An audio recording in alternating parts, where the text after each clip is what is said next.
Hi, I'm writer-director Jason Byrne. Jay Byrne is what I go by on my movies. Within the past couple of years, I was involved in a movie called You Better Watch Out. Now, you've heard us, if you listen to the podcasts or if you keep up with Roadkill Entertainment, you've heard us talking about You Better Watch Out quite a bit. I also made a movie called Hometown and a documentary called The Final Episode. However, we've been trying to get this movie out there. We've been trying to get people to watch it. There has been a handful of people that have seen it. We've screened it at a film festival, but we decided, you know what? We just want people to see this movie. We want you, the fans, anybody who's interested in watching it, to be able to see it. So, at least for the foreseeable future, until January 1st, You Better Watch Out is available to watch for free on the YouTube channel, the Roadkill Entertainment YouTube channel. Easiest way to find it, if you want to check out You Better Watch Out, and this is free, no subscription, no nothing required to watch this movie. You can go on YouTube, you can watch it. If you have a Roku device, literally all you need to type into the Roku device, the search bar for your YouTube app on the Roku device is Roadkill Entertainment, You Better Watch Out. So it's REYBWO. So REYBWO. Just put that into the little search bar, and you're all set. And you can watch You Better Watch Out for free. If you're on a regular computer, you can go to YouTube. Just put the little hashtag symbol and REYBWO, and you can watch You Better Watch Out for free. You can also see Hometown, the final episode, and an old anthology I made called VHS. Basically, everything that's available through Roadkill Entertainment is for free to watch on our YouTube channel right now. So, from Michael Welch and myself, we put a lot of love and a lot of heart into this movie, and we love it, and we hope our fans of ours love it. So please, check out You Better Watch Out. Please check out our movie and let us know what you think. Thanks.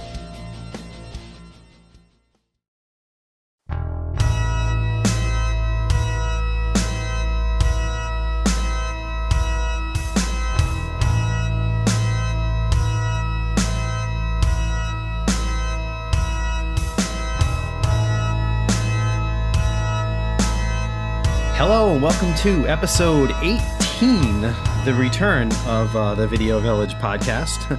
We've been absent for a little while because of life, because of my newborn baby who's taking up a lot of my time. It's a little hard to do stuff, but that's okay. And, I don't know. A lot of things have happened. It's been a while. Yeah. Good things, bad things. Right. There's been some life problems, passing on, deaths, stuff like that. But you know what? I really wanted to come. I really wanted to do more podcasts. I wanted to get back into it, and I'm like, yeah, we took a break. If this was a TV show, this would be our second season. We're into the second. This is our beginning of our second season now. So, and now it's the 18th podcast, so now it's legal. And we're officially recording this differently now. We each have our own microphones, and it's like we're going up in the world. It's a little more professional. So, yes. So how are you guys doing out there? No. Right? We don't have a phone line yet. Yeah. Wait, we don't have a phone. Call in. We get dirty phone calls.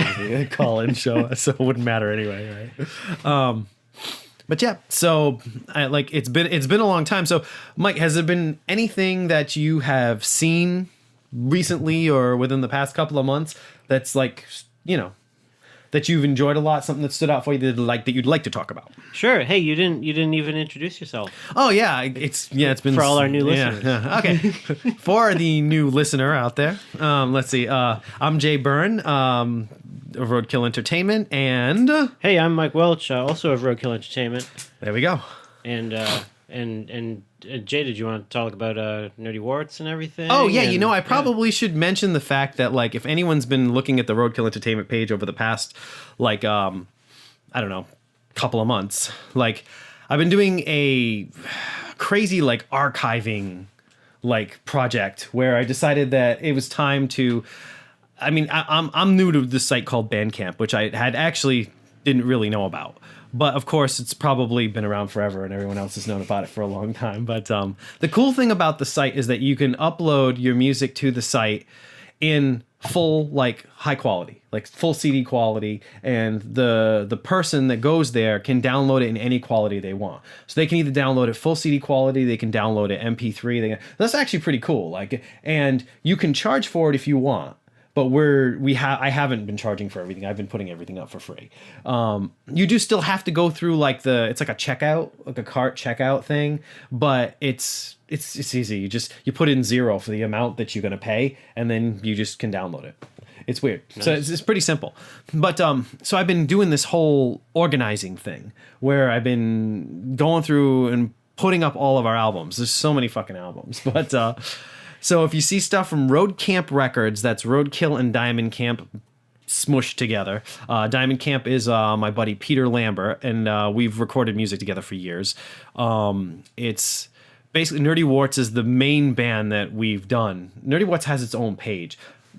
Partly because we started doing Nerdy Warts first, and I realized I probably should have done a Road Camp page. But Nerdy Warts has so many friggin' albums that it has its own page. And there's a whole bunch of other ones. The one that might actually be of interest to people who are interested in Roadkill Entertainment. You'll notice Roadkill Records. If you go to the Roadkill Entertainment Facebook page, you can there's a link to Roadkill Records on Bandcamp, and there is an album called The Noise and Rocket Club. End credits at the beginning of the movie. That is. Essentially, it's a collection of some of the instrumental music I did for Hometown and You Better Watch Out, plus a bunch of stuff that I recorded from like 2007 on. It goes back, but like it's just instrumental stuff I had lying around that I never really knew what to do with. Some of them were songs that I wrote, and then I just couldn't come up with any lyrics or anything to them, so I just kind of fucked around with them a little bit more, made them instrumentals. And then when I did the Jay Byrne albums years later and I started putting them together, the instrumentals felt like they didn't fit the albums anymore. So they were all cut from the albums. So there was like 6, 7 instrumentals that I had done that were good that were cut, that had no home. So for years I've been trying to find a place to put them. And then it just made total sense. And what I did is I retitled a lot of them. I don't know if you look at the titles in the album, every single title, aside from the stuff that's from our movies, is titled after it's a reference to a movie. It's like track 3 is 237.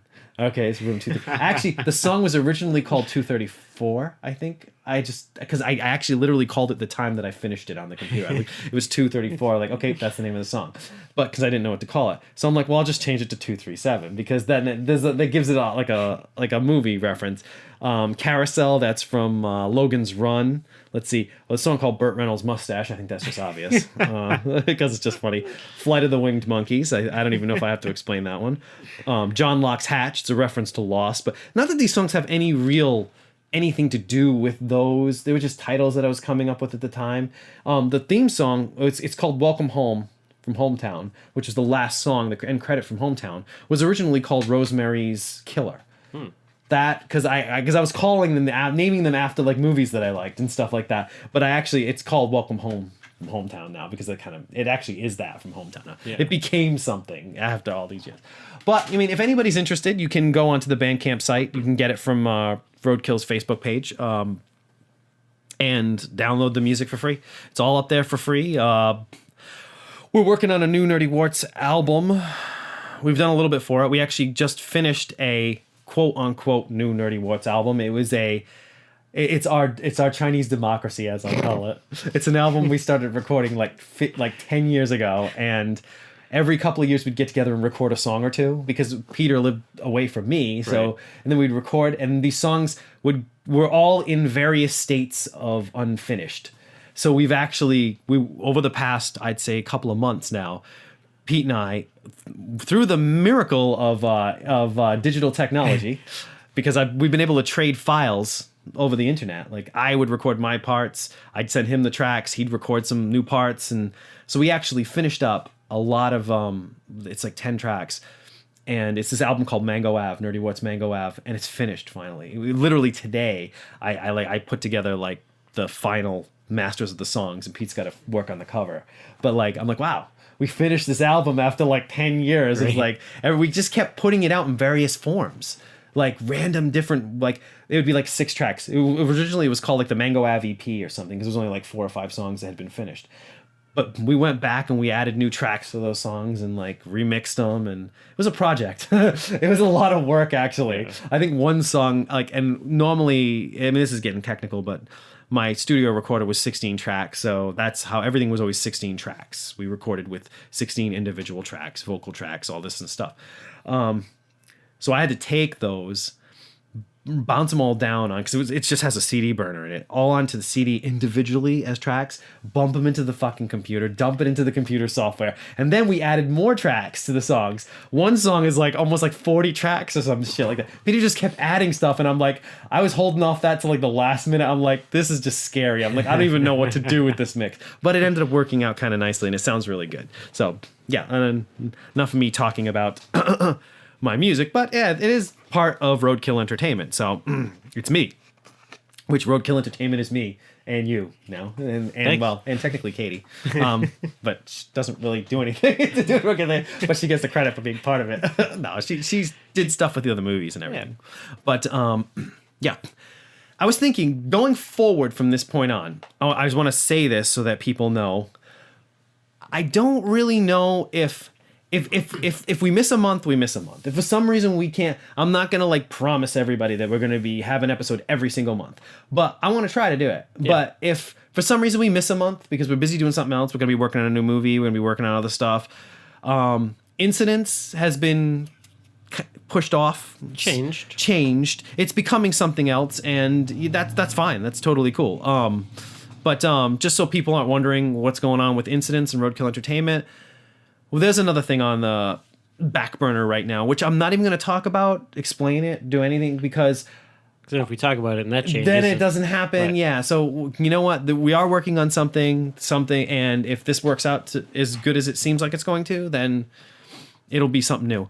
I will say that we're genre hopping a little bit. We're kind of pushing out of the horror genre a little bit. It's going to be more of a fantasy comedy type idea.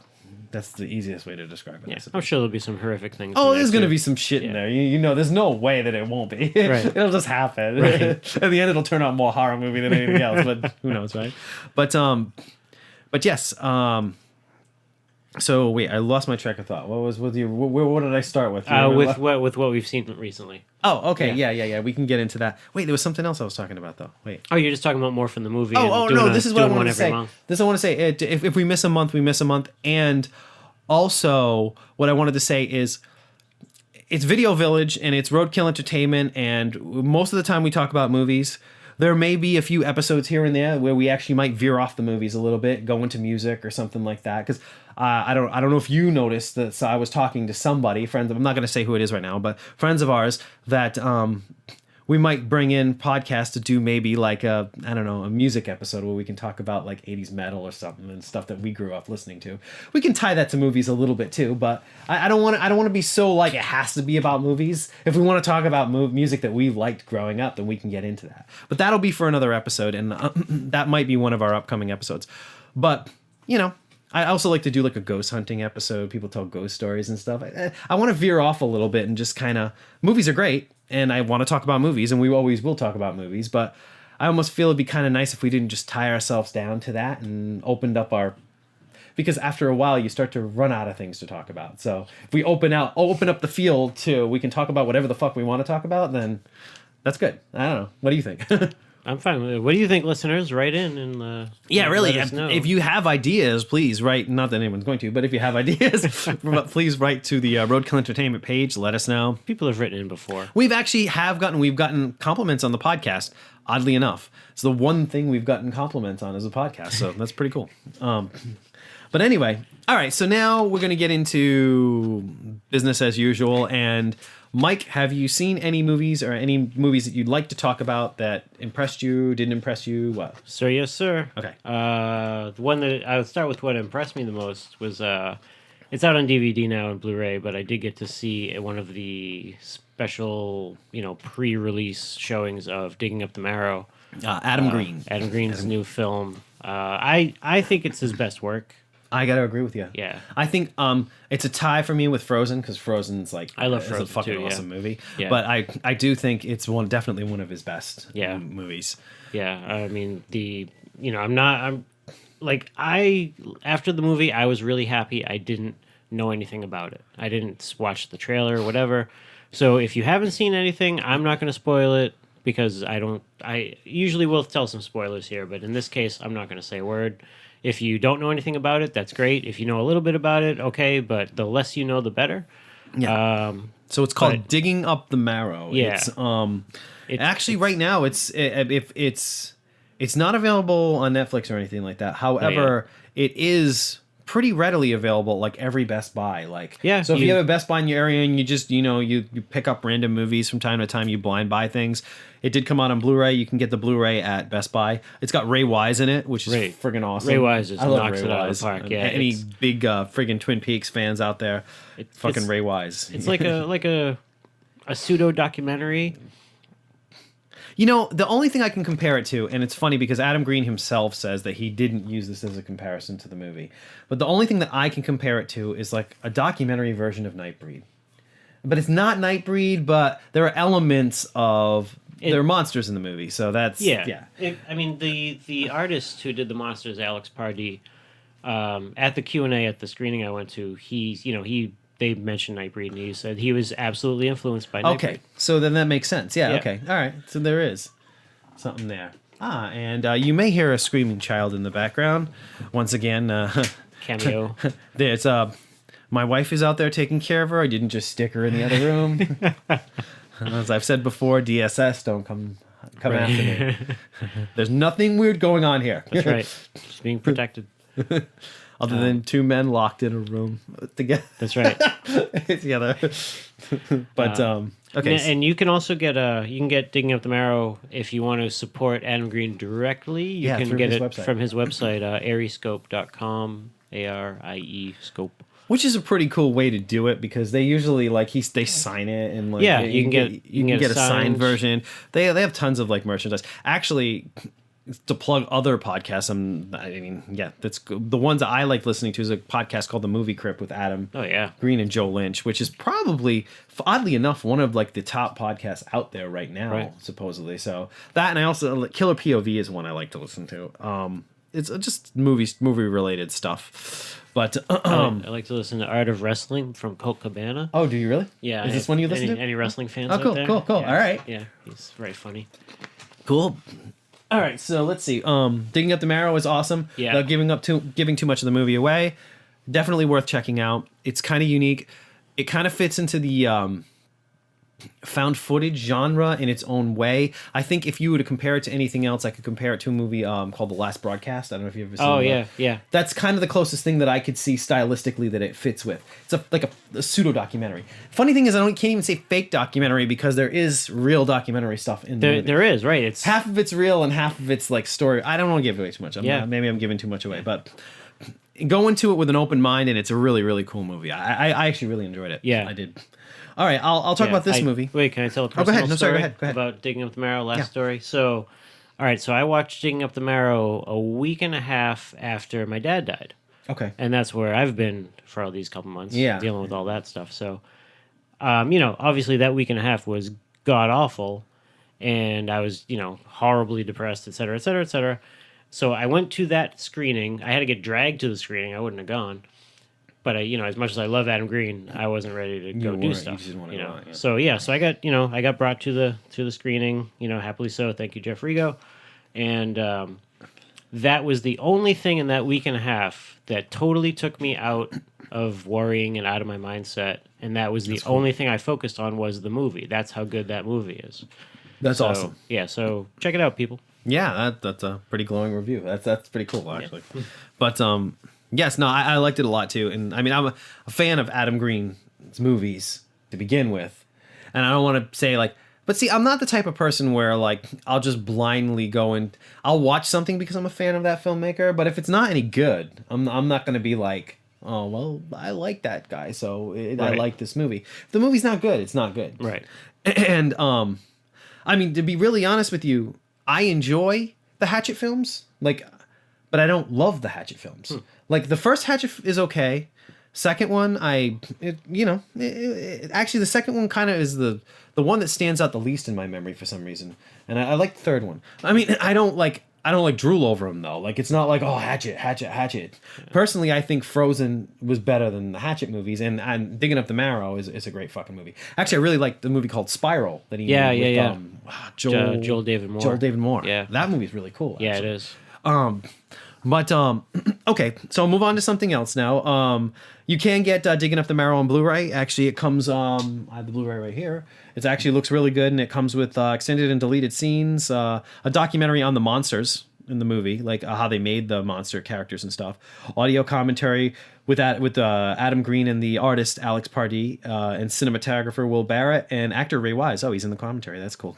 It's probably a good commentary because Adam Green's always fun to listen to anyway. Right. So, like, okay, this is another movie that I just recently saw that's actually really good. Mike, you said you haven't seen this one. Yet. So, it's a movie called Horns.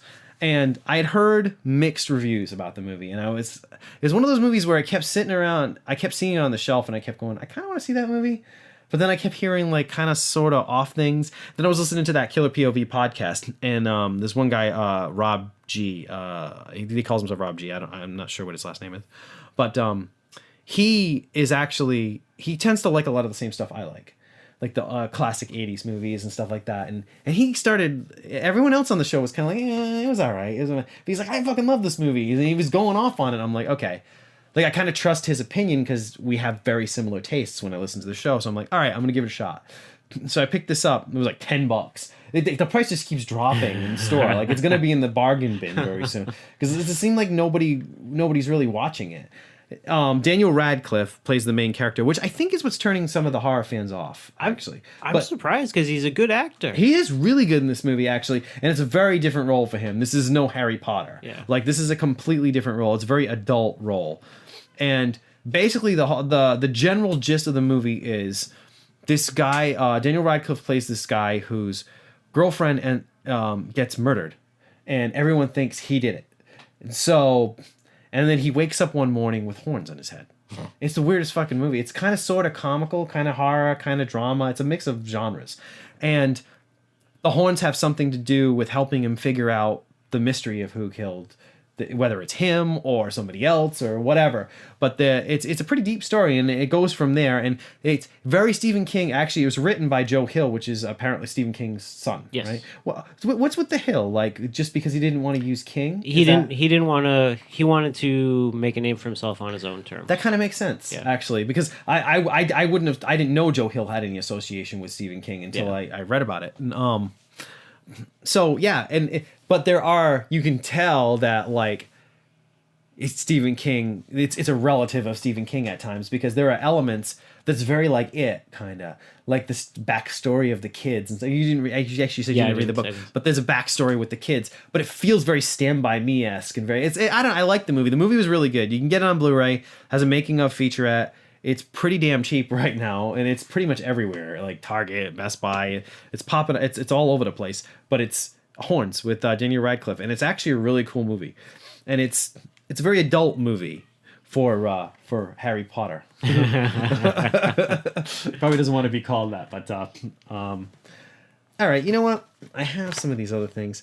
I'm going to skip the reviews of the discs right now, just because we have a lot to talk about that we just want to talk anyway. So, but I will talk about one other movie that was a new movie that I saw that's definitely worth seeing. Actually, you didn't see this movie either, so it's kind of a little hard. I have one to talk about too. Okay, good. Oh, go ahead. You do yours, and then I'll do mine. So not there we go. Not out on disc yet. It's still probably in the cheap theaters by now. But that movie It Follows. Okay, here we go. I haven't seen this one. And that that's a movie that's getting a lot of hype, and it's like support independent cinema and whatever. Go see this movie. Like, okay, I will go see this movie, and it was good, but I don't think it deserves the hype that it's getting. I mean, I think the idea was good. It was filmed really well. It looked great. It was just missing that it factor. Okay. Where for me, you're gonna go, oh my god, that was amazing. I didn't go, that was amazing. I said that was good. The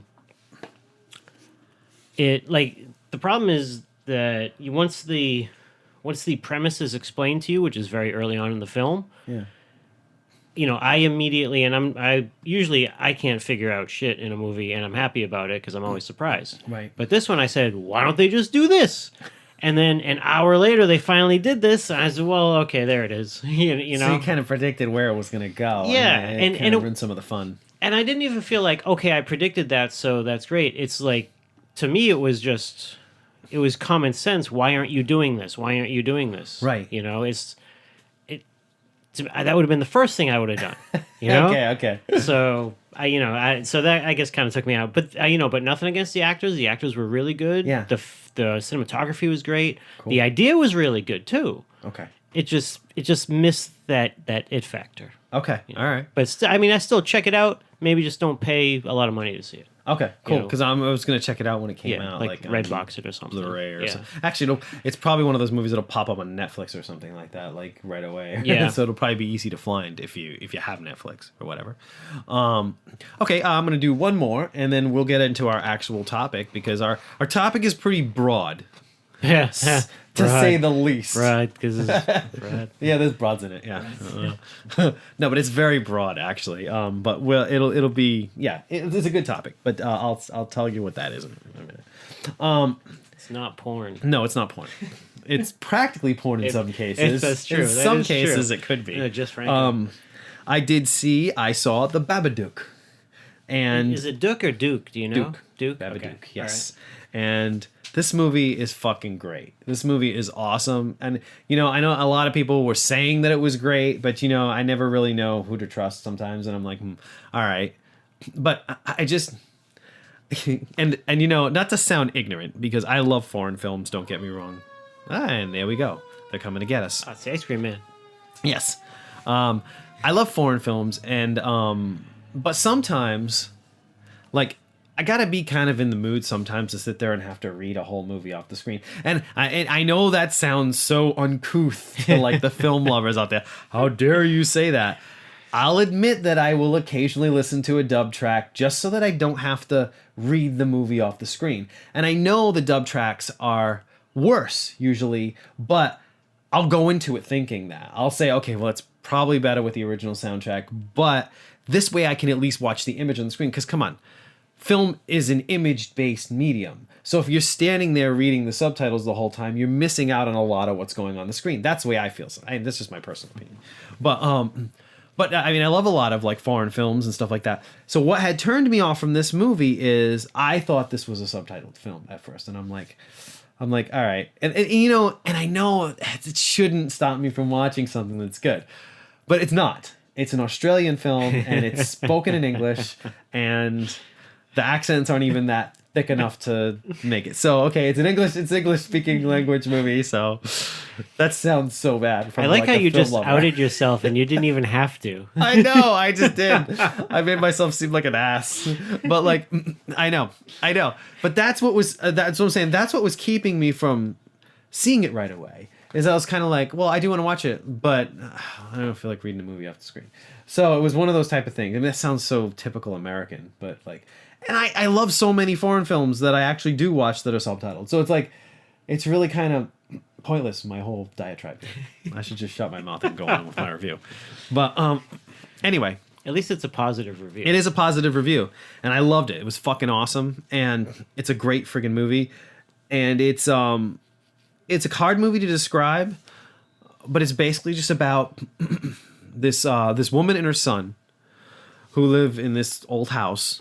And the son's got behavioral issues. The little kid's got some serious behavioral issues. And the woman, her husband died or something like that. And they, so his father's not around. And so him and his mother have, like, a weird relationship. They kind of sort of, they get along, but she's a little weird with him from time to time. And this book shows up in the house actually the book in the movie is called Mr. Babadook. Like, it's funny because the box art for it, this is what the book looks like. But it actually is called Mr. Babadook. That's the name of the book. And it's a pop-up book. And it's a fucked up, creepy ass pop-up book. But the whole thing is, I mean, this has a thing. It says if it's in a word or it's in a book, you can't get rid of the Babadook. And it's like this shit like that though, and each page is something creepier, like the Babadook will get you. He's under your bed. The Babadook, like it's fucked up shit like that. It scares the shit out of this little kid that's reading it, but he's like a kind of like obsessed with it in a sense. And the whole idea is once you've read the book, like the Babadook shows up. And so from there on, there's a lot more layers to it. It gets kind of like psychological at a certain point than just that. But it's a fucking cool movie. It's creepy. It's not typical. It doesn't play out like a modern horror film. It doesn't have like the tropes of like the Blumhouse stuff. Like you know, I don't even know what I'm talking about. There's a lot of like you know, like movies like Insidious and all that kind of stuff. And like this is Jason Blum. This is a producer, and there's a lot of like those type of movies. Like I think he had something to do with Paranormal Activity movies, like the sequels and stuff. But there's so many of these movies getting pumped out into the market now, like these ghost story type movies, but they're all like these really amped up, like crazy fucking CGI fests. A lot of them. Right. This is not that at all. This is a very straightforward, simple story that has a lot of psychological overtones to it. That is legitimately creepy. And it's not typical scares. It's not like typical jump scares. It's hard to describe unless you see it. It's one of those type of movies where you really just kind of have to see it. It's kind of like we were talking about Digging Up the Marrow. Yeah. It's one of those type of movies you really just have to see it to get it, to understand, to get what it's trying to be. But it's fucking awesome and it's scary too. Did it have like a 70s vibe to it with the creep factor? Kind of, sort of. Yeah. It reminded me of a David Lynch movie, which is weird. But it's not as like heady as like a David Lynch movie. But the set design and the look of it, it's like the house that they live in with the kid and stuff like that. Everything's gray and black. It's really weird because it looks kind of Tim Burton-esque when you're looking at the house, but like it fits the mood of what's going on with the family and the mother and stuff. But it's stylized like that. It's an interestingly stylized movie. Reminds me almost like a lot of like old TV horror anthologies, like Tales from the Dark Side and stuff like that. Like they'd have like one episode about the Babadook, you know what I mean? It'd be this like weird little story, you know? It's just a weird little story, but it's a cool fucking movie.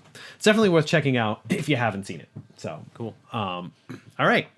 So that's that. And you know what I think is really weird? I'm not obsessing over this or anything, but whenever we do the reviews and the interviews at the beginning and our setup, we always ends up to be about a half hour.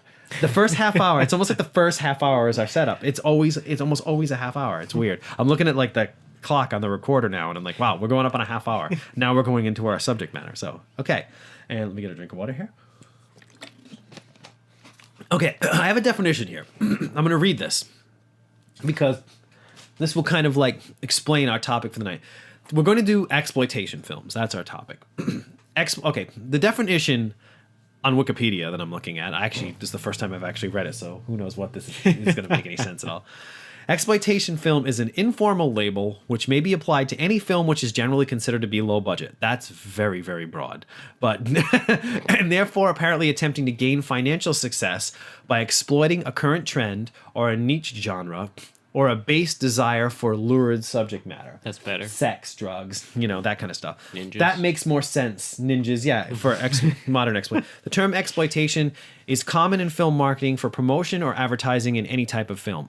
These films then need something to exploit, such as sex, violence, romance. An exploitation film, however, due to its low budget, relies more heavily on the usual exploitation. In other words, I guess it relies more heavily on the sex, violence, and the romance to sell the movie. Right. Almost like more about that sometimes than even the plots of the movie. Right. Very often, exploitation films are widely considered to be of low quality and are generally B movies. Even so, they sometimes attract critical attention and cult followings. Some films which might readily be labeled as exploitation films have become trendsetters and of historical importance in their own right, such as Night of the Living Dead, 1968. Some films also might be advertised by the producers themselves as exploitation films in order to pique the interest of those who seek out films of this type. Okay. Hence, the modern term grindhouse films, which is really exploitation. This is a very broad subject, but I have in my head what I think of an exploitation film. You have what you think of an exploitation film, and they're pretty much the same, really. Right. But so we're just gonna throw movies out there, and we're gonna go back and forth and talk about those movies. You know, I'm gonna let you start this one, Mike, because I'll just let you start this one. All right. I mean, when you say exploitation to me, the first things I think of are one, My favorite, Pam Grier. Any of her films. But also thinking of Pam Grier leads to like you say exploitation, and then like this whole tree of subsploitation. There's blaxploitation. There's ninjasploitation, Nazi-sploitation. nunsploitation. There you go. You throw exploitation on anything, Yes. and it works because it tells you exactly what you're about to watch. Squirrel exploitation. Squirrel exploitation. There's gopher exploitation. No. I had that once. I had to go to the hospital. Who knows? It probably is. Yeah. But to me that's my favorite exploitation movies are Pam Grier's line of work. I mean, she's The Roger Corman stuff. yeah, basically. the Roger Corman, Or the even Eddie so Romero. Much, okay, you're thinking like the blaxploitation films. Yeah, as yeah, well, like yeah, Coffee. And like Foxy Coffee, Brown. and like my favorite stuff are the women in prison stuff that she did. Yeah, I love those movies. Because Sid Haig was in most of those too, and he was just awesome in everything. Okay, so we can start off with those then. We'll start off with women in prison movies. So, big Birdcage, Dollhouse. Big Dollhouse. Yeah, women in cages. Women in which wasn't that in Planet Terror? They showed that some of that trailer. They the guys did were show watching. some of that too, Yeah. which is funny because I actually saw the movie years later, not because I saw it in Grindhouse. I actually didn't realize it was in Grindhouse. And they're like, oh, they put that in Grindhouse. Okay. And I liked that movie, the Women in Cages. That was actually pretty good. Yeah. Yeah, I mean, it was. They were great because you'd always get a famous person, like a Pam Grier or whatnot, or like a Linda Blair post Exorcist, Right. Caged Heat, right? A lot of Roger Corman stuff. Roger Corman was like almost like the exploitation man. Oh yeah, back in the day. the king of low budget. Even when you can get into like the Vincent Price stuff and stuff. I mean, those are exploitation movies to Roger Corman. They're exploiting violence. They're exploiting the horror element. They're exploiting Edgar Allan Poe. Edgar Allan Poe to big time. Yeah. Right. But yeah. So what like I mean I know I'm a big fan of those movies. I like those movies too. Like like I really like The Big Dollhouse. Yeah.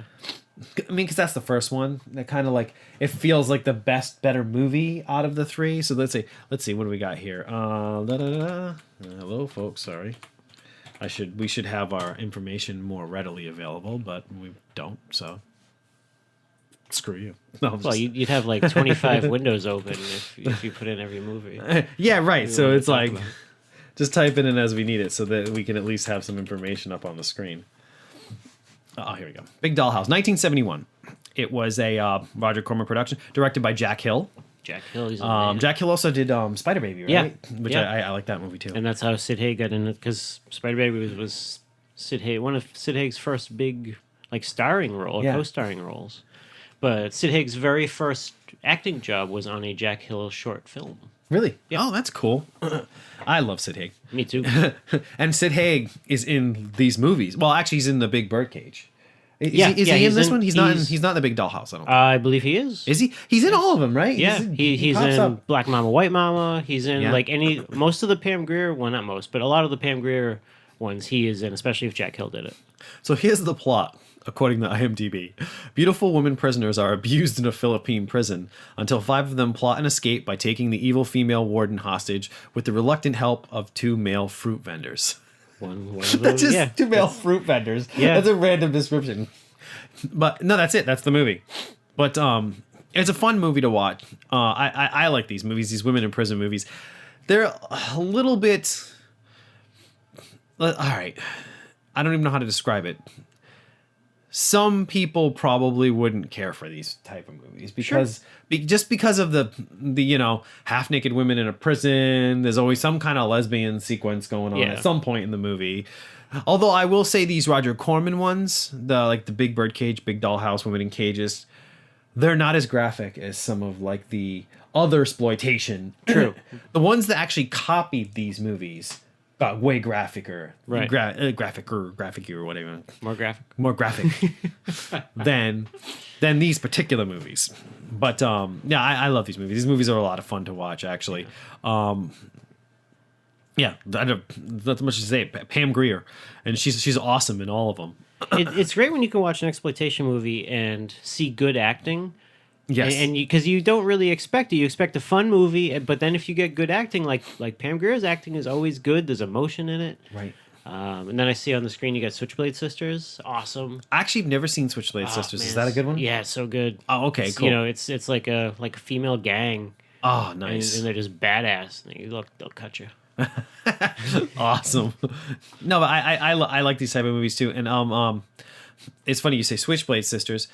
Leads me to I'll bring up another one now. One of my favorite exploitation films actually is Savage Streets. Oh yeah. Fucking Savage Streets rules. That Yeah. I mean that is an exploitation movie flat out and out. Yeah. I mean any movie where like you know there's a lot of movies in the 80s that kind of fall into the exploitation genre. Oddly enough, you could say Class of 1984 is an exploitation film, but it's almost a higher brow version of what those exploitation. It's a better movie than those exploitation movies are, but it has all the tropes of the exploitation films of that era. Yeah. But Savage Streets, man, Linda Blair, okay, and she hangs out with this gang of like just girls. Yeah. Like, this is they're sort of thugs. They're not. The girls aren't really thugs, but they have a gang. They're tough. Yeah, they're but tough they chicks. don't break the law. No. And there's this separate group of like bad guys, I guess, like the thugs. Right. And you know, it's like kind of the girls against the guys. It's really weird. And you know, don't fuck with them. You fuck with them and they're not going to give up to, you know, and that's what ends up happening. Linnea Quigley is in the movie. Yeah. Early role for her actually. Yeah, pre Sorry. breast job, pre big name. Really? Pre-breast job? Oh yeah. Yeah. So that was actually before. So Silent Night, Deadly Night, did she have a breast job in that movie? Yeah, she did. Oh wow. So there is a believe so. difference. Because Yeah. she's flat in like interesting conversation, but she's flat in Savage Streets. Yeah. Weird. But yeah, Savage Streets is freaking great. And you can get that on Blu-ray from Code Red. Well, if you can actually get onto the site and buy the movie, you can get that on from Code Red. I almost sometimes wish that like another company had it, you know, that actually had distribution. They could get their stuff out. But it is pretty cool that it is available. And it is just a fucking crazy movie. I have this thing for, I guess it fits into the action genre, but it's exploitation. These like 80s exploitation like action movies where the thugs are literally the worst possible thugs that you could ever imagine. Like they're like the most reprehensible characters you could ever fucking imagine. And like they do things that nobody does. Like we were just talking about this movie before. Death Wish 3 is a fucking exploitation film. I don't care. I mean, come on. It's Golden Globe is the Canon company. Those guys were exploitation filmmakers. Right. They totally were. Look, I mean, in the 80s, if you made an action movie and it didn't have Schwarzenegger or Stallone in it, it was an exploitation movie. It was. Yeah, really. Or the exploitation films had Chuck Norris and Charles Bronson in them. Right. And there was like a slew of those that came out. Like, I mean, there's the Death Wish movies, of course. Death Wish 1, though, was actually like kind of like a serious movie. Sure. Like it takes itself seriously, although it's just as exploitation as the other ones. Right. You know, just because it comes out by Paramount doesn't mean that it actually is any less exploitation. Right. But then you've got 2, 3, 4, and 5, which I won't even go into 5. 5's not very good. 5's actually a bad movie. But 2, 3, and 4 are great. Those fucking movies are awesome. And okay, I get what is the staple of an exploitation film from that era. It seems like they all have to have some kind of graphic rape sequence in them at some point in the movie. Right. I guess rape is the one major exploitatable item because it's titillation, it's sex. Yeah. In a way, it's sex. I mean, you know, It's debatable, I suppose. But. Yeah. And but that strings through those. It strings through the women in prison movies. Right. There's some kind of rape torture thing going on. Usually the warden is doing it to an inmate. You know, actually, I'd say if I'm jumping around a lot, but that's going to be this conversation. So, if we were to say like modern exploitation films, the Human Centipede films are modern exploitation films, 100%. Actually, not to veer, I'm not really veering off the subject, but have you seen? They just posted the trailer for the third one today. Oh, it's so good. The full trailer. Yeah, that it looks awesome. It does. I'm like, that's an exploitation film, plain and simple. Yeah. But the Human Centipede 3 looks great. Check out the trailer; it looks awesome. I like the first one, but I got to tell you, the second one is fucking amazing. Blows it away. That's like, to me, the second one is so far is my favorite of this entire series. That is the Empire Strikes Back. That's the Empire Strikes Back of the Human Centipede series.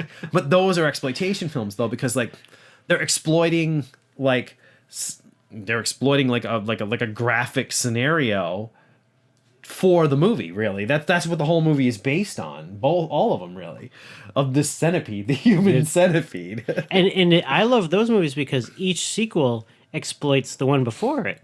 Yeah, they're really like they're really digging meta deep. I mean, look at this new one now, which I haven't seen yet, but judging by the trailer, it's the filmmaker like being brought into a prison by some fucked up prison warden who decides that, you know, to get back on all, I don't know. And I love how in the trailer everyone keeps, and like I said, I haven't seen the movie. I'm just going by the trailer, but in this trailer for Human Centipede 3, what is it? It's called Final Sequence. Final Sequence, right? Yeah.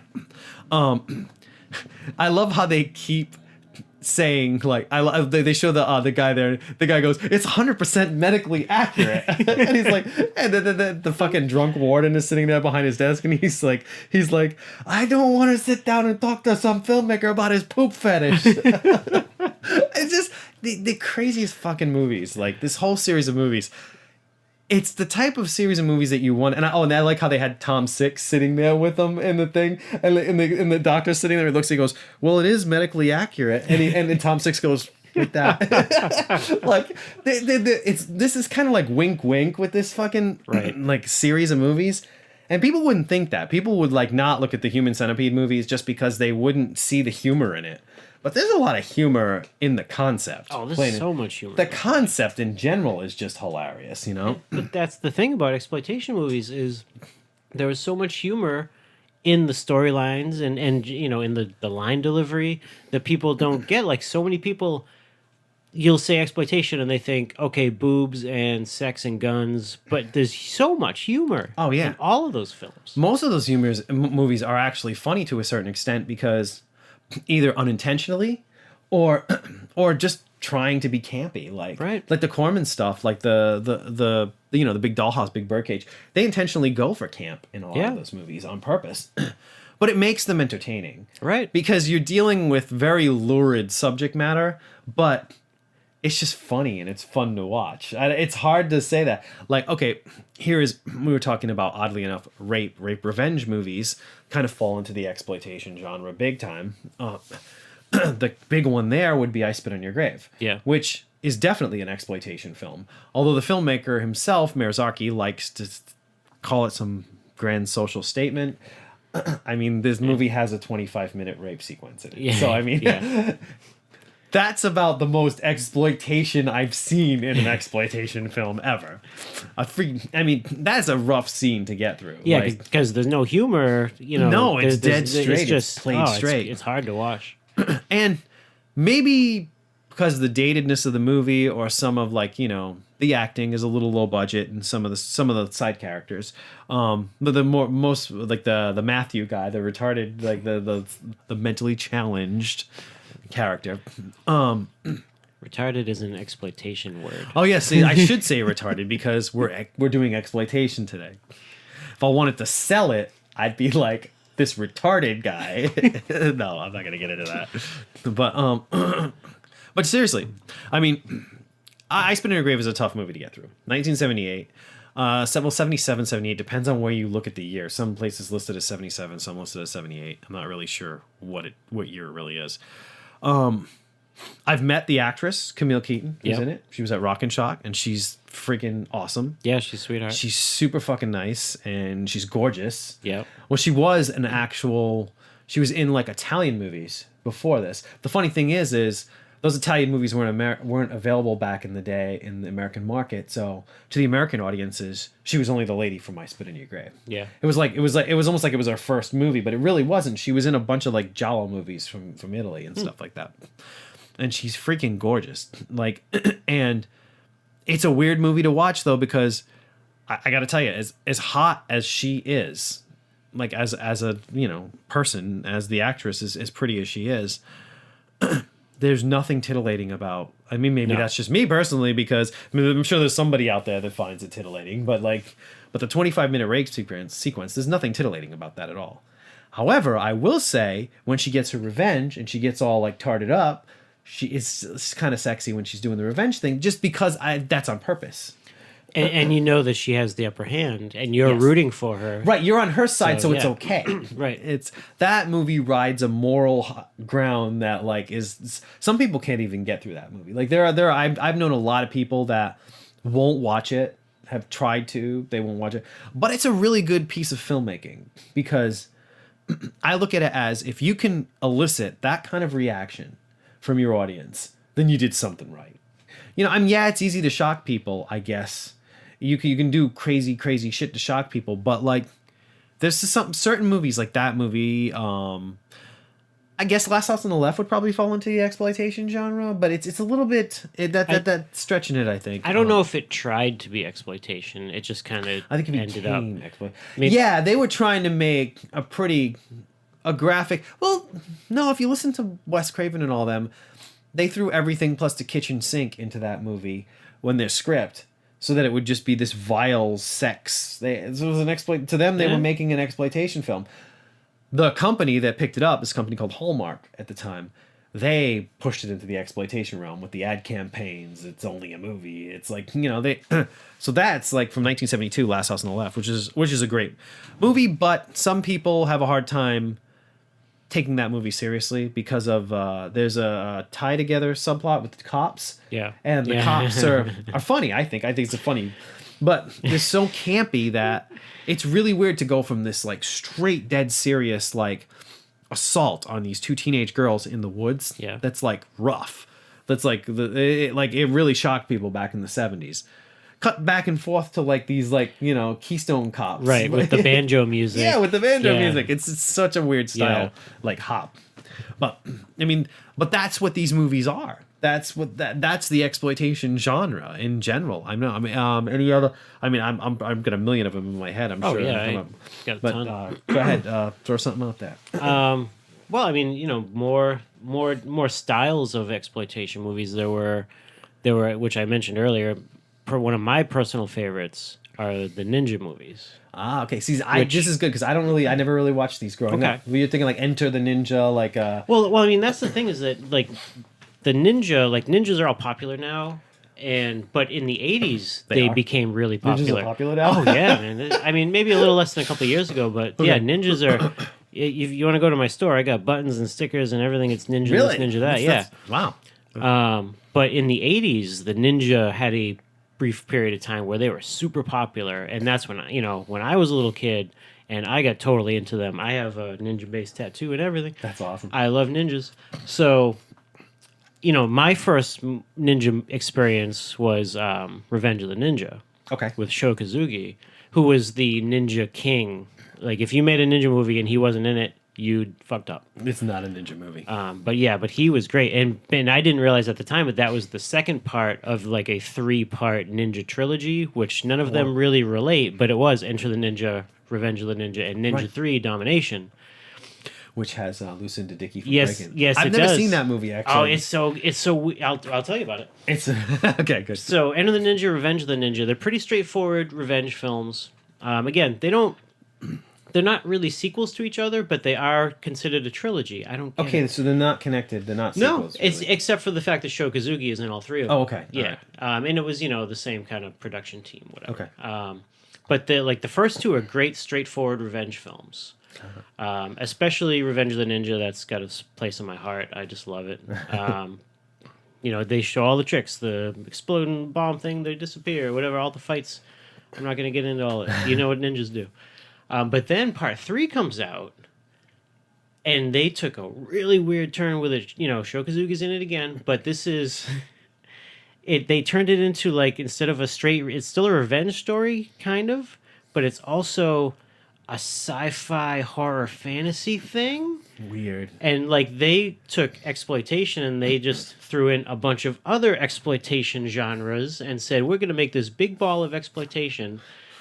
And it's amazing because it's like you can't kill a ninja unless you are a ninja. And so they try to kill this ninja and shoot him 400 times and then he doesn't die. But his spirit goes into Special K from Breakin'. And now she's got a man's ninja spirit in her. And she starts getting revenge on the people that were killing him. And so Sho Kazugi has to come and get the spirit out of her and then fight the spirit who's reincarnated. It's really messed up. And then she, of course, falls in love with one of the people who she's supposed to kill.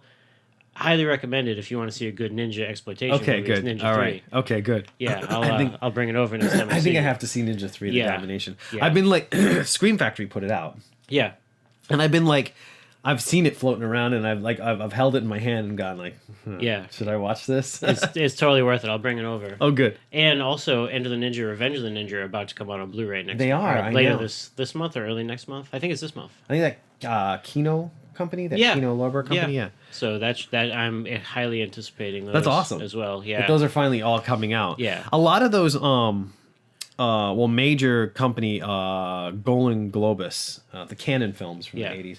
There's a lot of exploitation movies. Basically, they were an exploitation company. I mean, because they just picked whatever was popular at the time, and they rode look at the break-in movies. I mean, they're not horror exploitation, but those are exploitation movies. They're exploiting the current break-in craze, right? Yeah. And then that spawned. I do have another ninja point, but that spawned, all of the Beat Street and all of the other dance movies too, because Breakin' was so successful. Crush Groove. Yeah, I mean, what did they put Breakin' 1 and 2 out, like 6 months apart? They did, to the point where at the end of Breakin' 1 it says, this story's true, but wait till part 2. Right? Breakin' 2, Electric Boogaloo, right? Yeah, and hey, me and my sister and my mother saw all two of those in the theater. Well, it wasn't too hard. The next year you probably went and saw the next one. Yeah, right? we did. So hey, they got our money twice. I gotta tell you though, that I don't know what it is, and I think I said this just recently because it just came out on Blu-ray and I picked up the Blu-ray. I don't know what it is about Breakin'. The movie, the first one specifically, it's something addicting about that movie, like crack. I know. I've watched it like 4 times since I bought it. I'm not even kidding.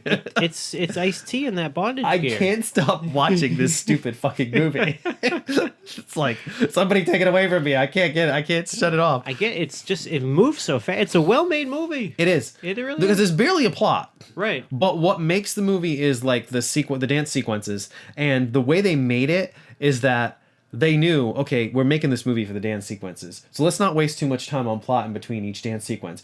We'll give you like a 2-minute scene and then another dance sequence. Right. So like really, you never get bored. Right. Like, because there's always like, if you're in a scene and you don't want to listen to the dialogue, wait a minute, and there's another dance sequence coming up. So it's like, and and the thing that you watch when you get older is you change a little bit when you're older. Like I watched part 2, and I see when Turbo has his accident, breaks his leg. Yeah, he deserved it. He was being such a dick to people who didn't do anything wrong to him. They were just doing their job. The construction guys. Yeah, he was. He kind of deserved to get. They were being dicks to those construction guys, right? They're stealing his lunch and like they didn't do anything, right?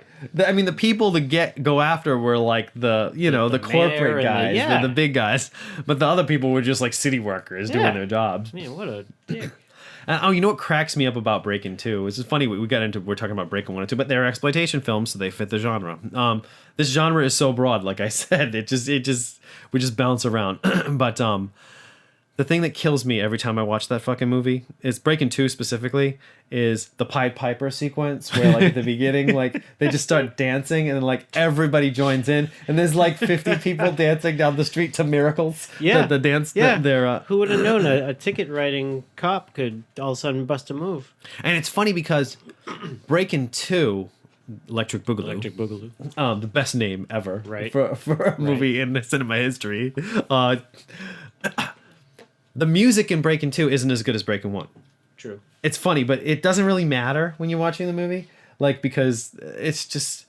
I think Breakin' 2 probably to a more modern audience would hold up as more of a camp film now. Yeah. Like I think it could have that Rocky Horror experience thing going on with it. Like I would go to a shadow. I would cast. go to fucking Breakin' 2, Electric Boogaloo to sing along with the audience. I would do that. we should organize that. And everybody would bring their cardboard in line. They'd be laying it out in the middle of the aisle, breaking necks. So unsafe. Everyone would be like tripping over each other and breaking their arms and legs. There'd be a lot of breaking going on of bones in that theater. But no, I mean seriously.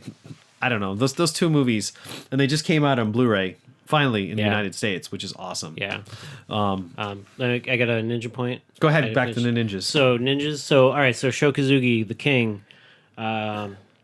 So then it was almost like sub-exploitation of exploitation, because then you get the American companies who, all right, granted, the American companies would put out the Shokazuki stuff, Rage of Honor and whatever.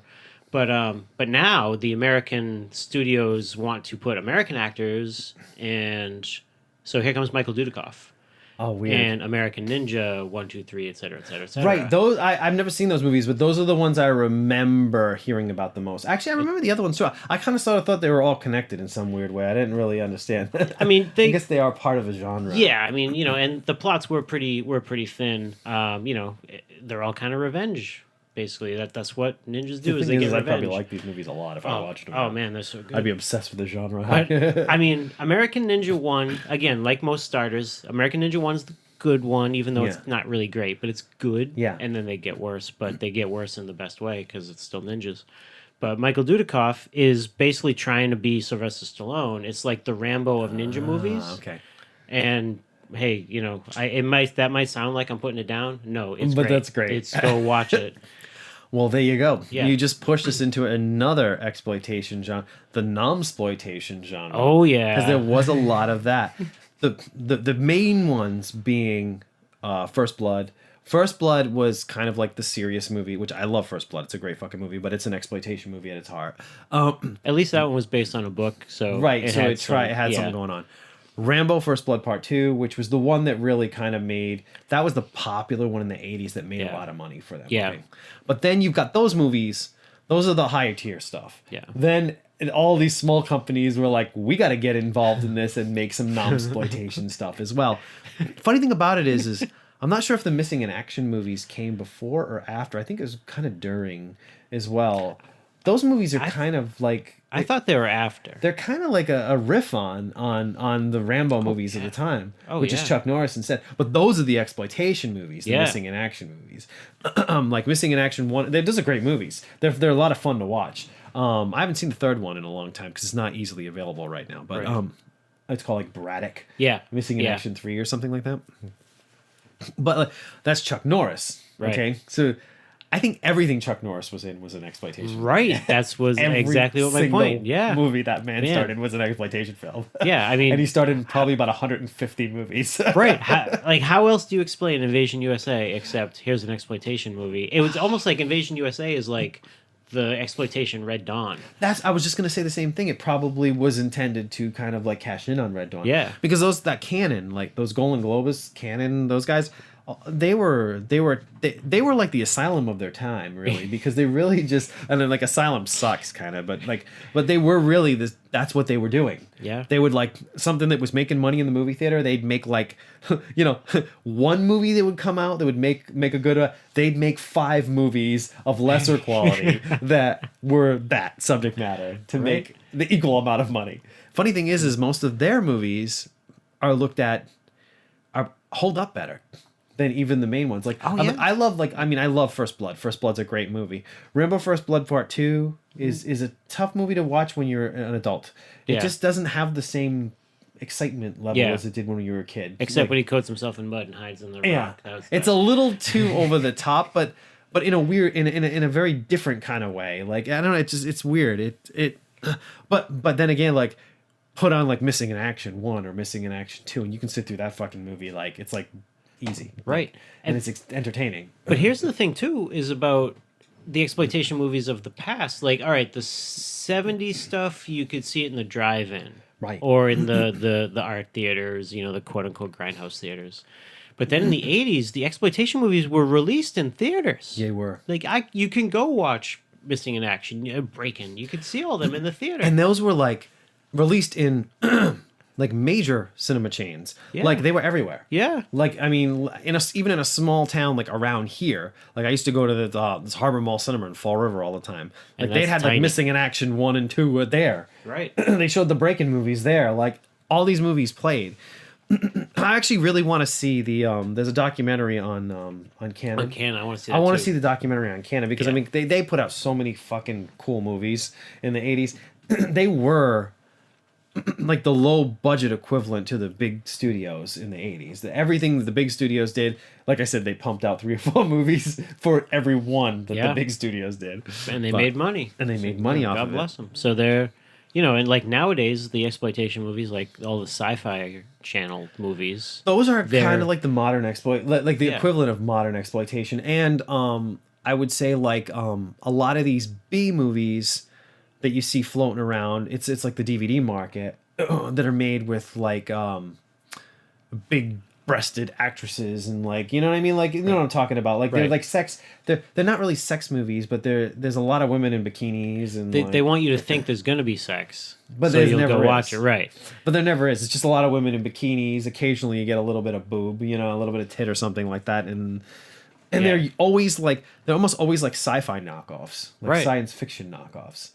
Actually, a local filmmaker, Richard Griffith, he is kind of like his genre.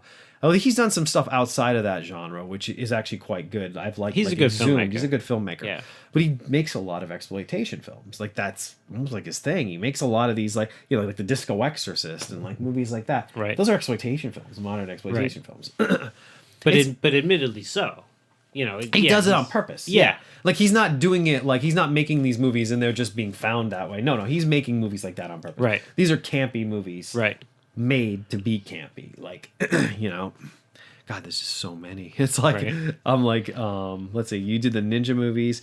We were going through all the fucking canon stuff. It's like it just keeps coming. But there's also I don't know, any others? There was when The Exorcist came out, here comes all the devil movies. Those were the exploitation movies. Antichrist and actually even Hammer hopped in on the bandwagon with his movie called Hammer movie. What the fuck is the name of the Hammer movie? Of course, I start talking about things that I can't finish, but there's a Hammer movie that's very similar. Something like your daughter. God, I hate To the Devil a Daughter. To the Devil a Daughter. Yes. There you go. That was a takeoff on The Exorcist. They were trying to do their own version of that type of movie, which is actually a pretty good movie, To the Devil a Daughter. Yeah, it is. Because Hammer has a very different style. Right. Than those movies. There you go. Yeah, but even Hammer exploitation movies, they're so prim and proper because they're English. They almost disguise the fact that they're exploitation movies because they're because of the English actors and stuff, and they're like fucking Shakespearean actors in some of those friggin' movies. Right. Like Christopher Lee. Are you kidding me? And he made like 10 fucking Dracula movies. Like he made a lot of Dracula movies. He was Frankenstein and and he's classy. And then he goes and does Lord of the Rings. The man is flawless. He is. I've never actually seen the Peter Cushing ones, like the Frankenstein ones and stuff so like good. That. Are those good? They're so good, yeah. I had my phase where I was going through all the Christopher Lee, like, Dracula movies, and I watched all those. But I never really got into the other ones. And there's Mummy ones, too. There's like, they followed the Universal structure, basically. And sometimes I like the Hammer monster movies better than their counterparts. Yeah, than the original Universal ones. I mean, I love the Universal horror movies, but, like, they have their moments, but, like, the Hammer films feel more modern. Yeah. Oh, except for the ones that are like very 60s. But like I like the 70s Hammer stuff. Like there's a lot of psychological stuff. Actually, there's a great movie called God, I'm losing my mind today. My throat's because we're locked in this room, my throat's getting weird. I need more water. But hold on. Hold that thought. Hammer psychological movie. All right. Okay. Anyway. Oh no, cut that out. Edit that part out. I got up. You're not supposed to know that I occasionally leave the room. I heard you missed us. We're back. Well, we're back after that commercial break. Anyway. Okay, the movie that I was trying to remember is called... What the fuck did I say the name was? I'm losing my mind. I just said it to you. It's A Straight On Till Morning. There you go. There you go. Jesus. I'm losing my mind. That's a great 70s Hammer movie. Actually, it's only come out on DVD from Anchor Bay when they had a period where they were putting out like all these Hammer stuff back in like the 90s. And this movie called Straight Out Until Morning. It's from the 70s, and it's awesome. It's all about this woman. Actually, her name is Rita Cushingham. She's a popular actress, like from the English Cushingham. Cushingham. I swear to God. Am I wrong? I think it is. Something along those lines, but and she plays this like nerdy like woman. It's a very like kind of like mod style like 70s like English movie, and she just wants to have a baby, but she's kind of like this dorky woman, and she meets this like controlling like psychopath guy who like basically like tricks her into moving into his house with him, and he knows all she wants is a kid. So he basically uses her as like his house slave, and it's a cool fucking movie. It's one of these fucked up 70s like psychodramas. It's worth seeing actually. I should get a copy to you so you can see it. It's a hard movie to find, but I've always been a fan of this movie, and I just randomly picked it up because it came out on DVD and it looked kind of cool, and I bought it, and it just turned out to be like a really fucking cool movie. But it's Hammer movie. Hammer movies were exploitation. They were making like you could go as far to say every movie's an exploitation film, but like they were exploiting, sex and pop culture and stuff like that. That's what some of the later 70s stuff from Hammer, like twin. I like the like early 70s like Twins of Evil. Stuff like that. That's cool. Stuff that Synapse put out and stuff. I've never seen Countess Dracula. I hear that one's pretty good. I don't know that one. Did I see that one? I might have seen that. Hands of the Ripper is pretty cool. I've never seen that. Hands of the Ripper is a cool movie. It's actually it takes place in like modern, like the 70s, and it's all about some woman who's having like flashbacks about Jack the Ripper, or like, but it's modern, and I don't know, it's hard to explain, but it's a total exploitation film, and it's much more modern than it seems. Like it's because that's what they would do. That's what Hammer did in the 70s, is they would like take something that was like kind of old fashioned-y, like kind of universal monstery, take it and put it in the 70s in modern day England.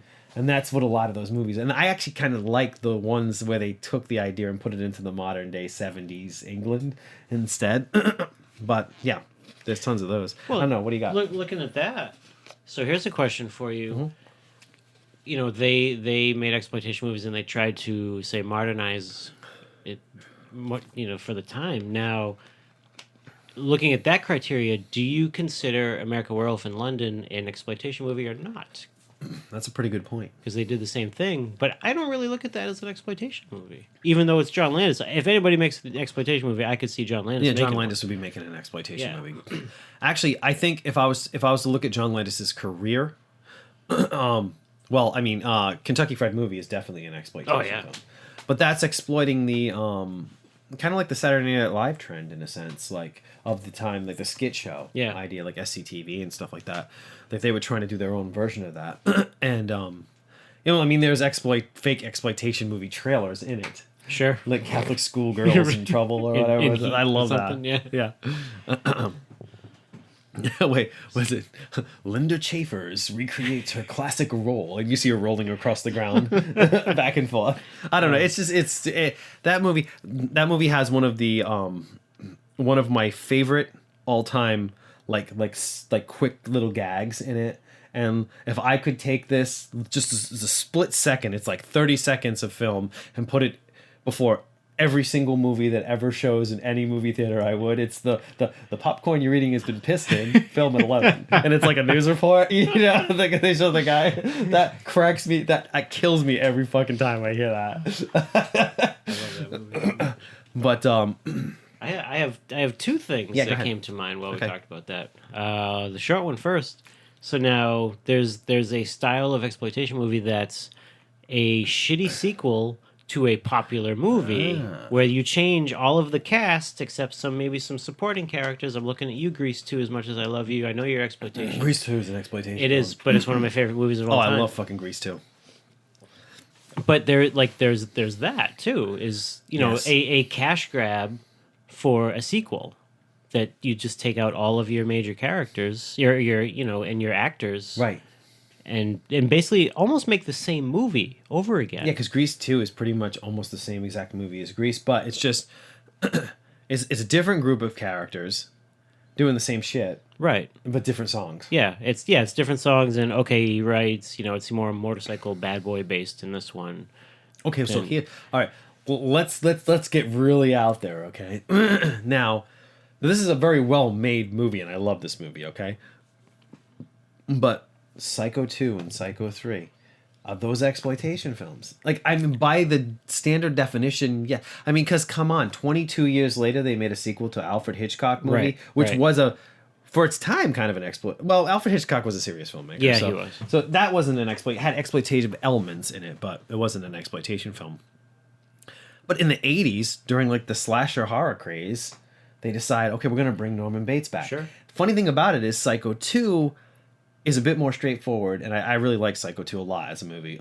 That doesn't, to me, wouldn't fall into the exploitation. Psycho 3 is a fucking exploitation film, and that was directed by Anthony Perkins himself. Right. Trying to make an Alfred Hitchcock movie, he made the most graphic movie of the entire series, and I love that movie. That's one of my favorite ones of the entire series. I mean, the movie starts, and I always say this, you're in for, like, a great film where black screen, the first thing you hear is, "There is no God." And then, like, you see a nun in a bell tower getting ready to jump out of a bell tower. I mean, that's how the movie fucking starts. And she jumps out of a goddamn bell tower. So, yeah, See, I think Psycho 2 had exploitation intent from the Yes. studio. Yes. But it turned into a good movie. Yes. I think Tom Holland had a lot to do with that, actually, because he wrote that one. Yeah. And Tom Holland's, for the horror genre, did some really good stuff, like Fright Night and Right. Chucky and Child's Play he's responsible for. But it's a little veering off that, but it just made me think that, like, when you said that, like sequels to very popular big movies that were made years later to cash in on those big movies, in essence. I mean, that's exploitation. Maybe not as much, maybe not the grindhousey, like 42nd Street type of stuff. But speaking of, let me say Grindhouse.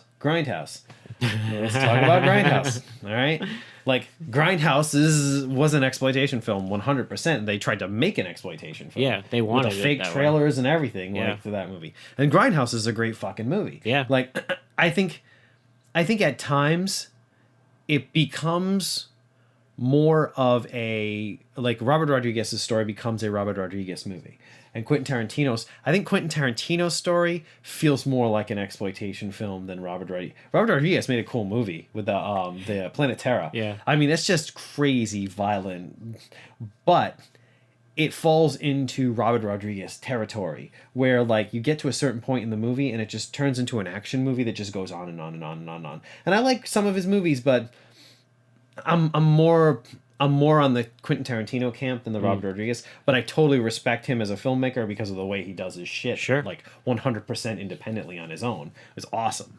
But fucking Death Proof, all right?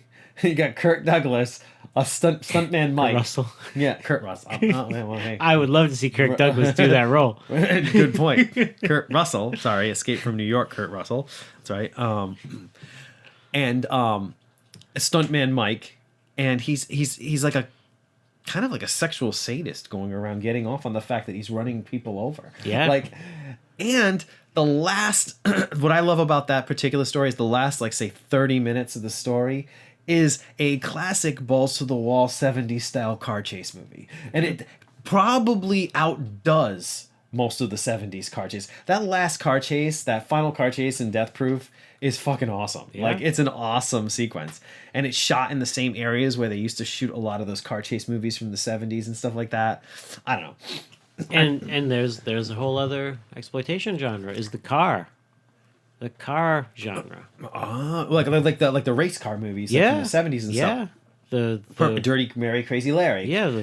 Actually, here's a good exploitation movie. I just watched this movie the other day. Perfect example. Race with the Devil.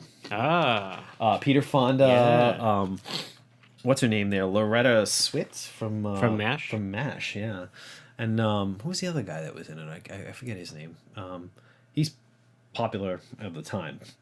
But you know what's weird about those movies? This is weird little just tidbits of information that I realized. Race with the Devil is directed by a guy named Jack Starrett. Okay, I didn't know who the hell Jack Starrett actually was. First Blood. Okay, he's one of the cops that fuck with Sylvester Stallone. He's the one that falls out of the helicopter and gets splatted. The dickhead cop. His name is Jack Starrett, and he's a director of Race with the Devil, and he's in a bunch of '70s shit. Like, and he was a director in the '70s. I had no idea this guy made movies, and that's where he was from. Yeah, but like, he did a lot of these like exploitation type movies, like, and he was in a bunch of stuff like that. And he even has a small cameo in Race with the Devil. He plays like a filling station attendant. But I would have never known that's who that guy was. I was just looking at something the other day, and it said Jack Starrett directed it, and there was a behind the scenes documentary, and it was him. Wow. I'm like, wait, that's the guy from First Blood. That's he was great. He's awesome. He's got a very like trashy vibe about him, like with the characters that he plays in movies and stuff like that. But he's a director, like, and he's a good director. I wish I could remember what the movie was that I was watching that he actually directed, but of course I can't remember anything today. So, but yeah, but no, but yeah, there we go. We were God, it just keeps going. Okay, so the car movies. We were talking about the race car movies. Vanishing Point, so the stuff that was mentioned actually by Tarantino in Death Proof. He referenced a lot of it. Yeah, White Line Fever. Oh, there you go. And then there's there's so many different offshoots. Like, what was it, Stoker Ace? Oh yeah, you got the Burt Reynolds. Yeah, movies, you got the Burt Reynolds, which car is movies. Like Gator and White Lightning and stuff. Which I actually never seen those movies, but like. The movies that I was always a big fan of, like Smokey and the Bandit and stuff like that. And then he exploited his own movies with Cannonball Run. Cannonball Run, yeah, was like his own version of exploitation. Yeah. And Cannonball Run 2 is probably one of the worst sequels in history. That movie just does not work when you try to watch it again. It's bad. Yeah, it is, but yeah, it's still good. It's still Cannonball Run 2. I love Cannonball Run. That's a great movie. And it is. I mean, Burt Reynolds knew, he definitely was working from like an exploitation mindset because like he knew what his audience wanted. Yeah. You know, it was like the Hal Needham movies. The guy that directed Stroker Ace. Yeah. I just watched Hooper the other day. Oh, nice. I love fucking Hooper. And like Smokey and the Bandit. Like those are the car chase. Those are the stuntman movies, right, basically. Right. From the Six 70s. Pack. Six Pack fucking Kenny rules. Rogers. I love that movie, man. I guess that is an exploitation film, right? Oh, there's the Kidsploitation. There is Kidsploitation. Yes. Actually, that's probably a real genre. If I could be making this up on the spot, but you got like the Bad News Bears movies and stuff, and they just like one movie after another. Foul-mouthed kids going out and playing baseball. Yeah, Bad News Bears is the same movie over and over again. Yes. It's they go to Japan in one of them. Yes, okay. Bad News Bears go to Japan. Yeah. That's the third one. Yeah. Actually, the best Bad News Bears movie, it was funny, is the second one, is what's called Breaking Training. Yes. And that's the second one where they're like, because they're older, and they're like teenagers, and they're kind of foul-mouthed, and they get on a bus, and they go, I can't remember the whole movie, but... Is that the one where they play in the Astrodome? Yes. Okay. Yes. Yeah, I hadn't seen these movies in a while, and I had a little phase where I was watching all the Bad News Bear movies again. I don't remember the remake very well with Billy Bob Thornton. Do you remember that I didn't see it. Yeah, I think I saw it, but I just don't remember it very well. And it's funny because, okay, this is really weird. Because when that came out, because I was working at the movie theater during the time when I was working in movie theaters, the Bad News Bears remake came out with Billy Bob Thornton. There was another movie that came out called Hardball with Keanu Reeves, which was kind of the same basic idea about him like host like a little league team and stuff like that. So that was modern day exploitation right there. Company said, well, let's make some money off the idea that they're remaking this. And, right. You know, God, it just goes on and on and on and on. It is like the broadest subject we've ever done. And then you have the stuff that, like I said, with the ninja movies, it was popular in the 80s. It's popular again now. And so, I mean, this time, with this popularity, there was less ninja movies, I feel, or less bad ones. But you have it 70s... going strong today, zombies. Yeah. I mean, how many zombie movies are there? So many. And there was a lot of like in the late 70s you had like the key ones, like the Romero stuff, which was kind of like the big stuff. Yeah. And even the Romero stuff was independent though. So but that was considered like the top tier zombie movies of their time. And then you had a million fucking Italian ripoffs. Right. like Hell of the Living Dead, like Right. freaking Burial Ground. Yeah, like, Burial Ground. The Fulci stuff. Right. As much as I love the Fulci Actually, stuff. Fulci was an exploitation filmmaker. So it's funny, we could mention Fulci in this because he was 100% exploitation, because every movie he made was trying to cash in on something that was popular in America. House by the Cemetery was his take on like The Shining and stuff like that. But what's interesting about Fulci I always liked was that it's like he tried to make those movies, but they turned out 100 they're his movies. He made them with so much passion. He did, though. Like, he cared about those movies. Yeah. I mean, and like the gore and the violence and stuff. He's a very different, like, he always gets lumped into, when you look in, it's always Dario Argento, Lucio Fulci are kind of from the same era. Like, but they're so different. Like, you couldn't have two filmmakers any farther apart. Right. Because Fulci is like all about like the visceral impact. It's all about the gore, it's the sex and the violence. Like, it's exploitation. Yeah. And it's funny because what is the Beyond supposed to be? Like what the hell is the Beyond like trying? Because the idea of the Beyond came from them trying to rip off some American movie. But what the fuck were they ripping off with the Beyond? Because that movie is just batshit. It is, but it has the most bleak ending of almost any film I've ever seen. Oh, would they just go to hell? Where they just go to hell and they're just walking in nothingness in hell. Like, that's so bad. I just watched that not that long ago because it came out on Blu-ray and I Yep. picked up the Grindhouse release.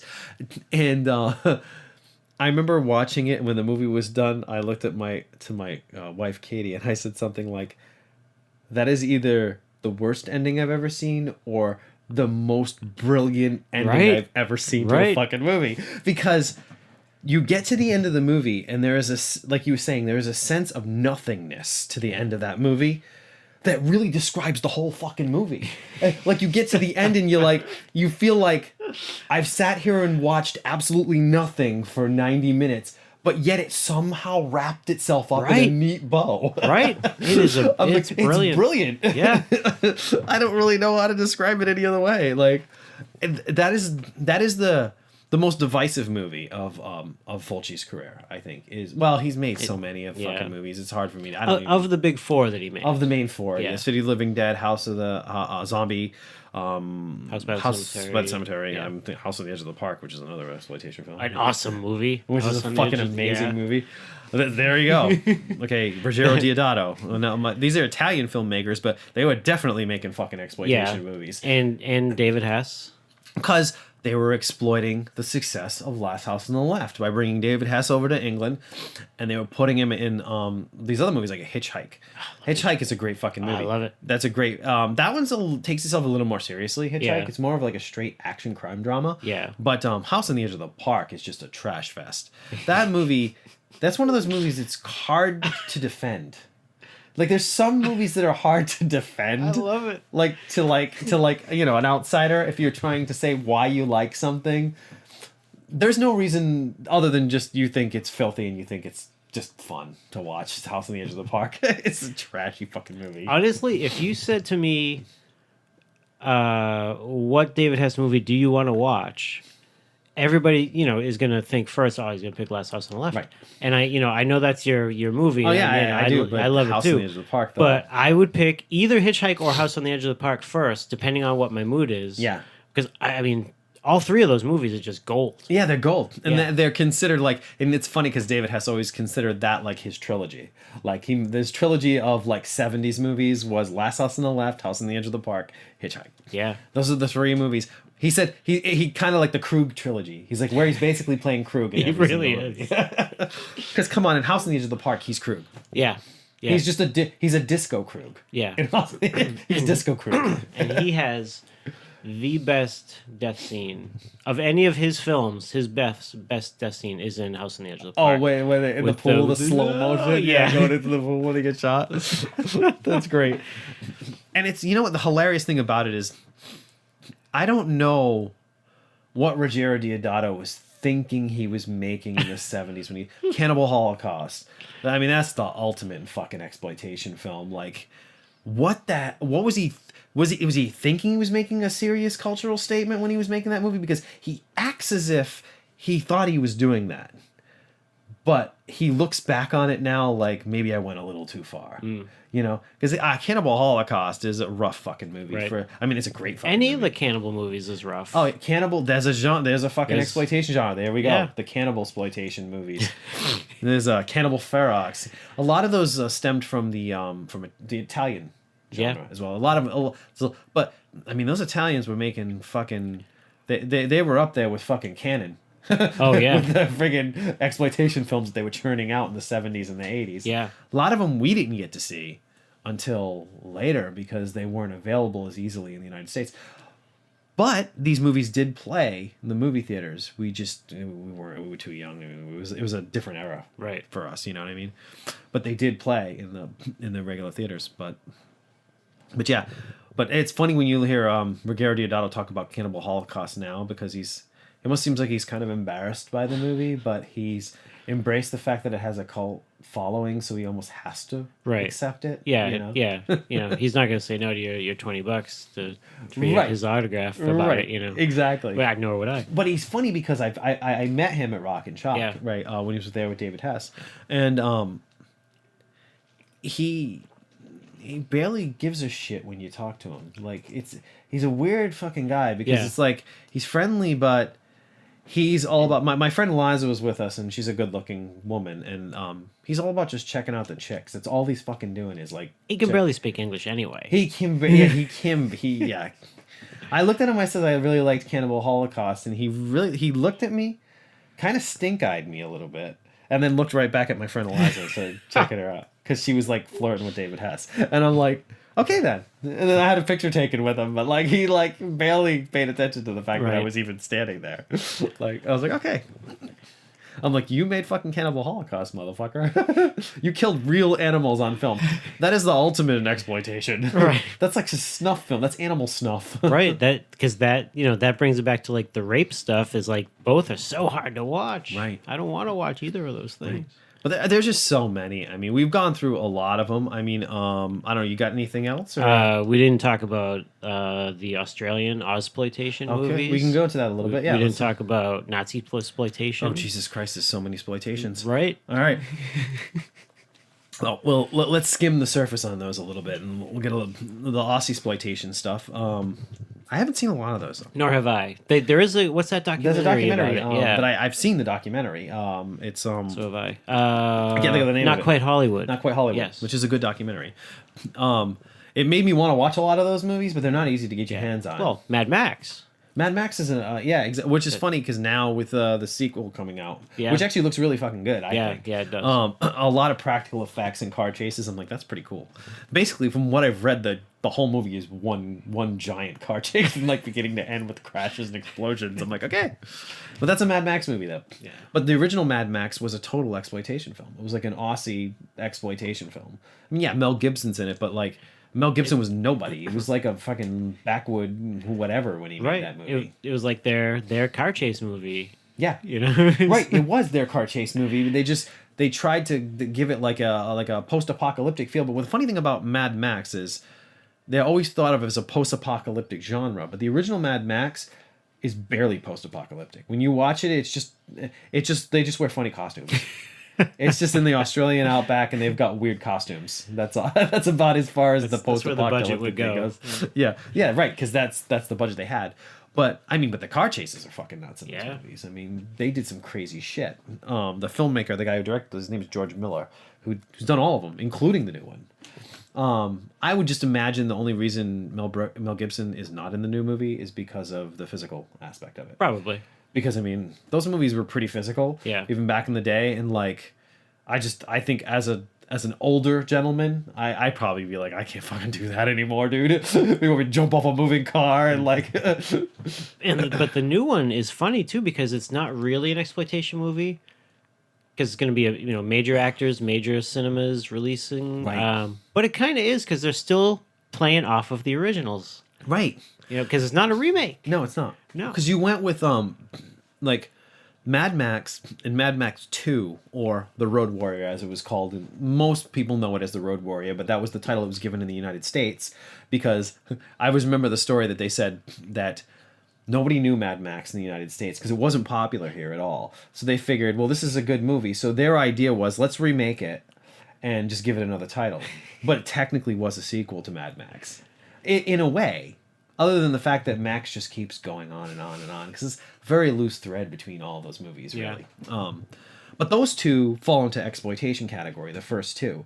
Mad Max Beyond Thunderdome becomes more of an event movie. Yeah. Even though it's probably the weakest of the three, although there's some interesting stuff going on in that. When I rewatched it not that long ago, I was like, okay, this movie's a lot better than than it's getting credit for. It's trying to go a little deeper. People get turned off by the whole thing with the kids, like the Peter Pan-esque kid tribe, you know what I mean? Like Neverland or whatever the fuck they want to call it. But that's an interesting subplot, though. He ends up with these like feral kids, like I don't know. And the whole Thunderdome thing is kind of cool too. Yeah, I love Thunderdome, and it's great. And it's got Tina Turner. Right. So, wait, is that we don't need another hero? Damn right. Yeah, there you go. But you're right. They're cashing in on that now because it's really not. It's technically meant to be a follow up to the other movies. Somehow, I read somewhere they said that takes place somewhere in between the first Mad Max and the Road Warrior movie. Ah. That's the time period that they placed it in, or maybe I'm wrong. Maybe it's the Road Warrior and Thunderdome. But they said that their idea was to have it take place between one of those storylines, and the time span of the story in the new movie is very short, like because it's all kind of like straightforward. Like literally, it's probably I wouldn't say like real time, but like it's. Because the whole movie's like a fucking car chase, so it's like, you know what I mean? It's like it could happen in a couple of days. So that's how they're getting away with tying it all together. Yeah. There's always something. Yeah. And there's always a way for them to figure it out. Then there's the nunsploitation. And if we were talking nunsploitation, whatchamacallit, Missy's big into nunsploitation. Is she the one who's big into nunsploitation? Or no, maybe I'm wrong. Our friend you work with. Maybe? I don't know. I thought she talked to me about nunsploitation movies before. Maybe I'm thinking of somebody else. But fucking nunsploitation movies. There's so many of those movies from the 70s. Right. Most of them aren't really any good. Right. That's the funny thing about those movies is most of those movies are for the sex scenes. Right, absolutely. And the plot of the movie is really friggin' dry. Right. And there's a few like non-lesbian sequences going on. Right. You could get into like movies like not necessarily Jean Rollin, but like the other guy there, what's his name? Franco? Jess Franco. Just Franco made exploitation films. Oh yeah. I mean, he started with porn, really, and then like kind of warped it into his. I mean, a lot of Jess Franco. There's so many fucking Jess Franco movies, and it's like a lot of them really aren't that great. Right. But he has a following. He has this big following, like, and he was doing a lot, and his stuff was exploitation, definitely. God, you know. By our reasoning of exploitation films, there's more exploitation films than there are regular movies. Yeah. I think that's the way it boils down. And you know, and I'm sure listeners out there may disagree on some of the ones that we chose, and that's great. Write in, let us know what you think. Yeah, let us know. Write something on the page. Yeah. It's a dizzying array of movies that we're throwing out here. But and I have one more word for you for the other one that we haven't talked about. Wow. Ilsa. Nazi exploitation. Yeah, we got to put a little bit of time into Nazi exploitation. But it's probably the vilest exploitation of the bunch. Yeah. Because there's no excuse for Nazi exploitation other than that just exploiting Nazis and Nazi death camps, and there's a whole slew of those movies. Like I can't even remember SS Experimental Death Camp. There's a movie called that. A lot of these movies, once again, are excuses for softcore sex. Mixed with violence. But the Ilsa movies are a little different. The Ilsa movies have the softcore sex in them, but they don't skimp on the violence. They're like they're not all about the sex, because Ilsa She-Wolf of the SS is a fucked up movie, man. That movie it was filmed in the Hogan's Heroes like freaking set. Did you know that? I didn't know that. Yeah, the film the backlot. It was a backlot, and they actually filmed on the Hogan's Heroes set. Hogan's Heroes, right? That's what took place in World War II. Yeah, It was in America. It was the Hogan's Heroes set, and it was filmed. They just had, I guess a couple weeks to go in there and do it, so they filmed the movie, and that's what they did, and they made that fucking movie. And I mean, it's what's weird about the movie is it takes itself very seriously through most of the movie. But then you've got this Nazi commandant who's performing medical experiments on young women, like cutting off like clits and like burning women and like I mean she does some sick fucking shit in that movie. I remember they have one sequence where she's got this like electric thing when the girls come in and they have to like they're endurance testing the women as they come in and shoving this like electrified rod up their crotches and stuff like that. Ooh. It's a rough fucking movie. And the guy who made it, his name was Don Edmonds, and he was like big time exploitation filmmaker. Like he was involved with he was around the same time Herschel Gordon Lewis exploitation movies. There you Come go. on. There you go. There's so many. It's like God, I could go on and on and on. But really, like, it just goes to show that, like, but these are the movies that people went to go see. That's the weird thing about the exploitation genre is that for every major budget movie that made money, these Corman movies, these movies were raking in the fucking dough, right? And the drive-ins and the aids, because this is what people wanted to see, the fucking crazy shit, like, and because of the ad campaigns, like people were like, well, I got to see what that's about. And then somebody said, oh, did you see this movie? Go see that. I mean, movies like, for example, like, you could never really argue that The Exorcist is an exploitation film, but its marketing campaign falls into exploitation because it was all about, did you see that? You got to see this. Like, you got to see this movie for yourself. And, like, that was kind of the approach to it. You know what I mean? Right. But, and that's why we're sitting here talking about these now, and, we're not talking about Gone with the Wind. No, nothing against that movie, but no, these are the films that they're still around for us because they were so popular and made so much money for B movies, but they're still in our memories. And people laugh about them, and people like you'll mention some of these titles to people, and they'll be like, "Oh, that fucking movie!" Like those movies. But I guarantee you, any month of the year, you go to a fucking sci-fi convention, a freaking horror convention, any convention, there's hundreds of conventions around the country and stuff like that. This is the shit that people are going there to meet actors and actresses. Right. These are the movies that are being showcased at these conventions, like specifically horror conventions. Like, I mean, come on, like I was when a couple years ago at Rock and Chuck, I was more excited about meeting Camille Keaton from I Spit in Your Grave than I was about meeting like Robert Englund or something like that. I mean, those are the movies that stood out to me because those movies are so fucking graphic and so they had such an effect on their era because a lot of these movies were banned and people gave them a lot of shit. And look, you can get into Christmas movies. Silent Night, Deadly Night that is Sanasploitation right there. Oh yeah. I mean, there's no question about that. But a lot of people thought these movies were just vile trash. But I honestly think there's entertainment value to be had in most of them. Most of this stuff holds up better than some of the bigger stuff did, I think. But there's a difference too. Is that maybe it's because they played in the theaters, but 20 years from now, people are still going to talk about I Spit on Your Grave, but they're not going to be talking about whatever you can go to Walmart and see the straight to DVD whatever that maybe has somebody you've seen in a different movie, but it's totally just straight to DVD. What is like? They'll talk about Sharknado in 20 years maybe, but.